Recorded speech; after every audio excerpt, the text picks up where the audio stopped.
and welcome. We're going to take a break from the war. We're going to take a break because I believe that Games Workshop have answered a question to Enigma that has been going on for a while, and that is, what happened to the old ones? The old ones, if you weren't aware, were the creators of all life in the galaxy, bar the Necrontyr, though I do think they may have created them as a experiment to see how life would last on a highly radiated planet.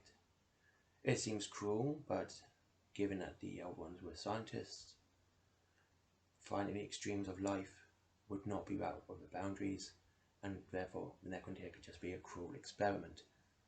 This is just something that came into my mind, and take it no heed. There are other theories what happened to the old ones, such as they became the Chaos and Outlaw gods. I cannot find any evidence towards this, so I'm not going to go into that any further, as it's just conjecture. But what I do like about Games Workshop when they talk about lore is some of their lore is hidden, or it's just in plain sight but never really thought about. And thus we come to today's video. And we are not going to be looking at any 40k codexes today, or lore books. We're going to be going to the Age of Sigmar with the battle tome of SERAPHON. I'm going to read the quote word for word, the first paragraph, because after that it just talks about the writings of the SERAPHON and how they try to maintain history and their fallibilities, and also the knowledge that they passed on. But the first paragraph is far more important given today's context of what happened to the old ones. And afterwards I will talk about what and how this makes sense to the 40k universe and the old ones there.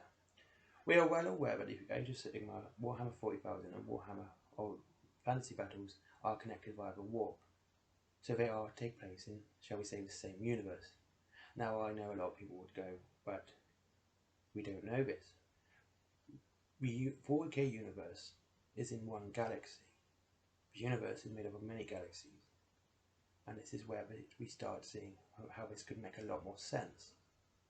So I'm going to read the passage. The old ones. Who or what the old ones were remains a mystery. Even the most ancient Slan can only dimly recall the great catastrophe that severed them from their creators. All that is known for certain is that they were beings of unfathomable intellect and power, that possessed a great design for all of creation. Long ago, they came from beyond the stars in majestic silver ships, bringing with them favoured servants granted a portion of their master's godly might. Most blessed and most trusted were the original Slan. It was they who were responsible for constructing the first temples of the SERAPHON in the dim and distant past.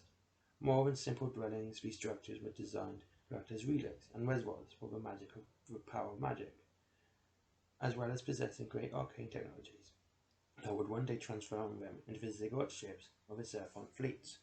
Now, what we should take from that is the line, well, the passage, not just line, the passage. Long ago they came from beyond the stars in majestic silver ships. So, they went and created the Warhammer world after the war in heaven. We can see there's more connections and things that highly indicate this happened with two races outside of Chaos that link the two universes. And that, of course, is the Orcs and the Elves, or the Orcs and the Eldar, or the Elves, however it's pronounced, and Orcs from Age of Sigmar. Now, these four races are very similar.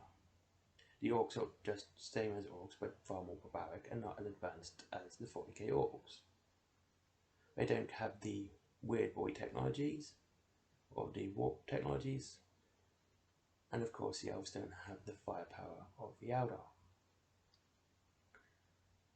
When we look at this, and we see these similarities of these other races, not just Chaos, these other races, and of course humans. humans are not as advanced in the Warhammer Fantasy Battles universe as they are in the 40k universe. So many might contrive that this is that the fact that the planet is, we're just looking back in the planet there. We're not looking at it now, you know.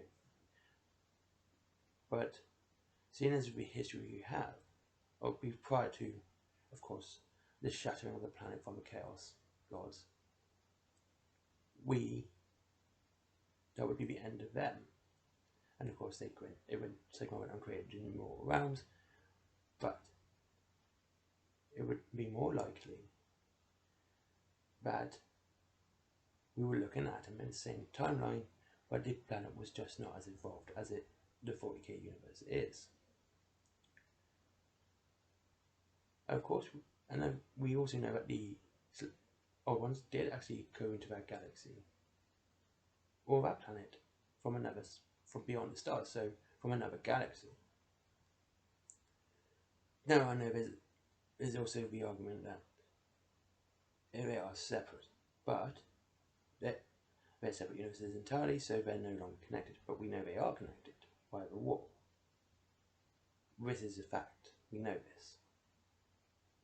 And also, if the Warhammer world was in the Warhammer 40k universe, or the Warhammer 40k galaxy, our Milky Way galaxy, why didn't the Emperor find it during the Great Crusade?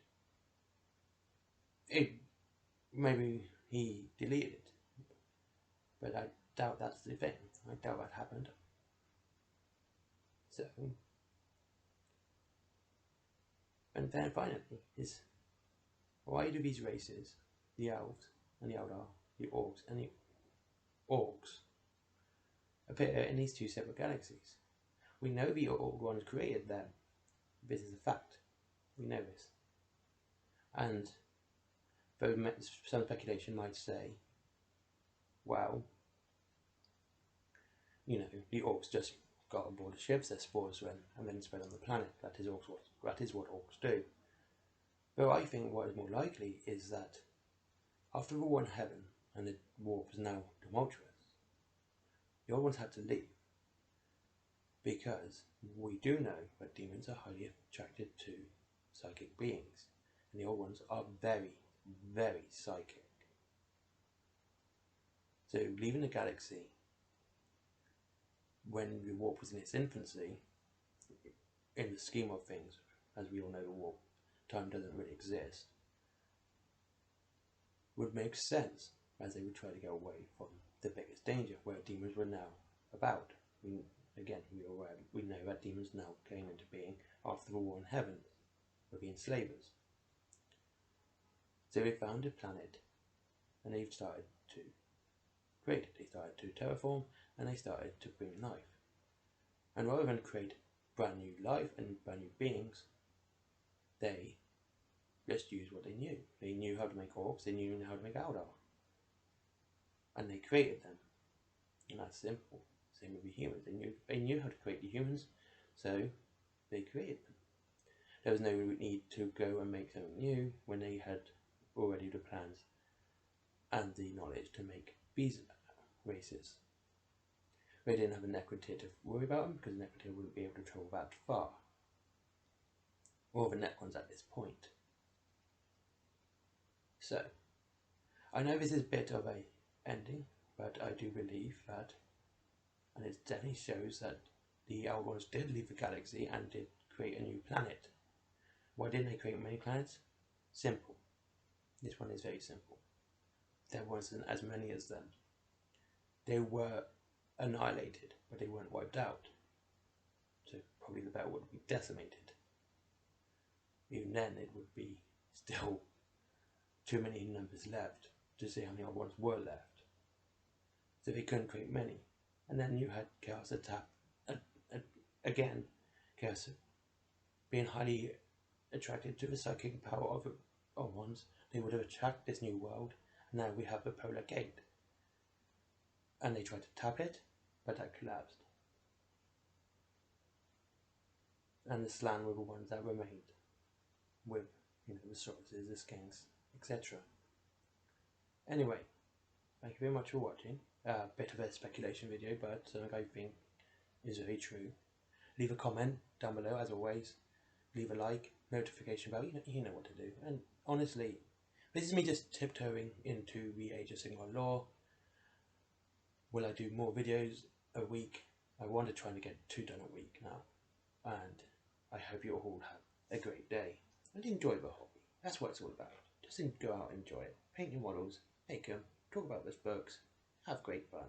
And I'll see you all very, very soon.